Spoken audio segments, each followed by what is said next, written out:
receive them now. You go know himself today.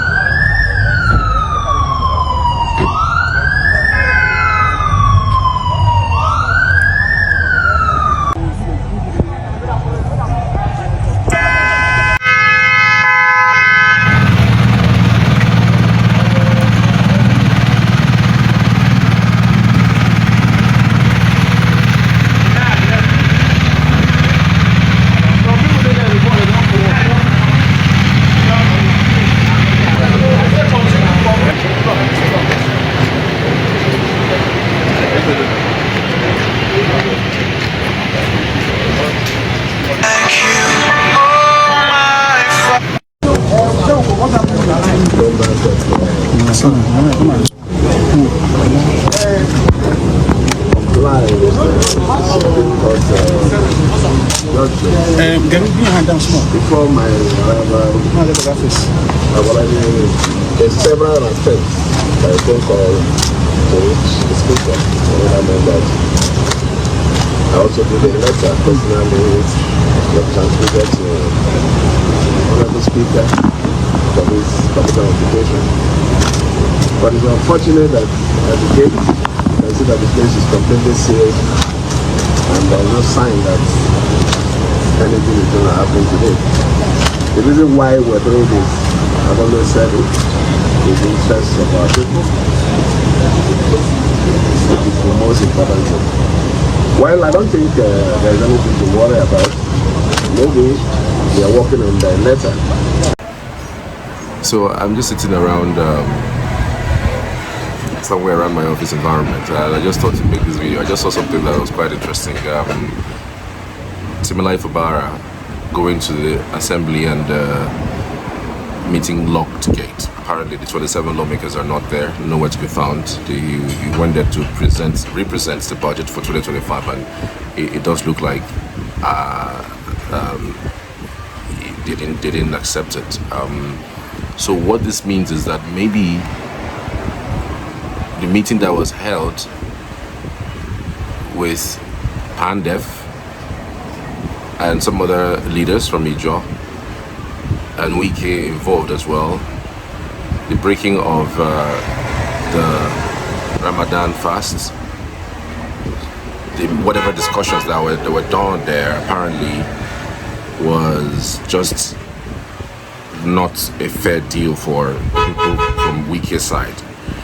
Because I really don't know if there was discussions around that. I would assume that Wike would have communicated his boys down rivers, look guys, let's play. The president have said everybody should go back to work.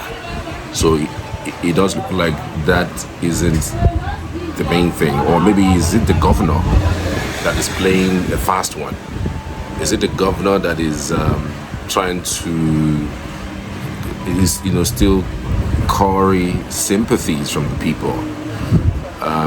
All along he has been the one pushing and feeling that this is the best path to go, but right now that the tables have turned, he's become gentle, he's become milder, he's no longer talking as tough as he used to talk.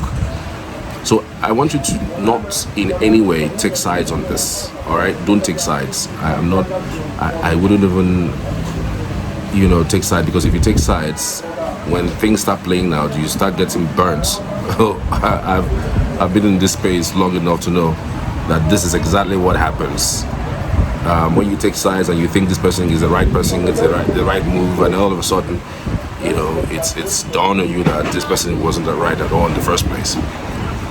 So having said that, let's rewind back a little bit, just shortly a little bit. The assembly, as soon as the Supreme Court gave the judgment, the assembly sent him a letter asking him to represent the 2025 budgets within 48 hours. He didn't write them, he didn't even do anything. He turned them down completely. He didn't go about it. In fact, he says that he would want to get the certified true copies of the Supreme Court judgment in order for him to take that decision of representing the budget. That's on one hand. On another hand, he now went ahead, because the Supreme Court also said that the elections that brought the local government chairman was null and void. And then so he was immediately implementing that particular portion of the Supreme Court judgment without the CTC. So if the CTC was the reason why he isn't carrying out the judgment of the aspect that concerns the House of Assembly, how come he did that for the local government chairman? See how swift he asked the local government chairman to vacate and hand it over to the next people. See how swift that was. So why didn't he swiftly attend to the speakers of the House of Assembly, the 27 lawmakers who had asked him to represent the budget? So you could see also that the governor, the House of Assembly would see that as an affront on them. We asked you to come, you refused to come, and now you're now begging to come. So we can also do shakara too, just like it did to us. So it's more like a tit for tat thing. So there is still some aspect of other things that the governor may have also done that you would say that it is not within the law. And I tell you this, please, do not in any way take sides on this, because if you take sides on it, at the end of the day, you would be burnt. You'll be burnt out. Now, everybody knows well that Wike is the architect of this whole thing. Wike is a fighter. He's going to go all out, even if it means using his resources, blah, blah, blah. Yes, of course, he would do that. But again, if you do not have all the resources to fight this through, don't even start the fight in the first place. Godfatherism in our system is bad. I condemn it in all totality. It is not good, because resources are supposed to be for the state, not for a few individuals. And I also condemn anyone who leaves office and wants to appoint somebody to replace them just to siphon more monies for them, or just to dictate to them what to do and what not to, because that's exactly what basically was playing out before Fubara says, no, this has to stop. I'm giving you reminders. Now, the Amaewhule-led faction says, look, we just have to stick to this guy, because this guy gave us a platform. He's now with the APC anyhow. Even if at the end of the day the Supreme Court has said we're not going to in any way, you guys have gone to the PDP, there's no way for you anymore. Then you can now start saying, well, it's really interesting what's going to play out in due course and in due time, because I'm seeing a situation where we have a stalemate. The lawmakers are not accepting. The executive, which is Fubara, is not also giving them the chance to express themselves in the way that they can and they will. So it's going to be a long ride. It's going to be a long, long ride. And I hope it doesn't come down to that point where Fubara gets impeached, the boys get to the creek, and then we're back to square one. And the regrets will now be that, well, apparently,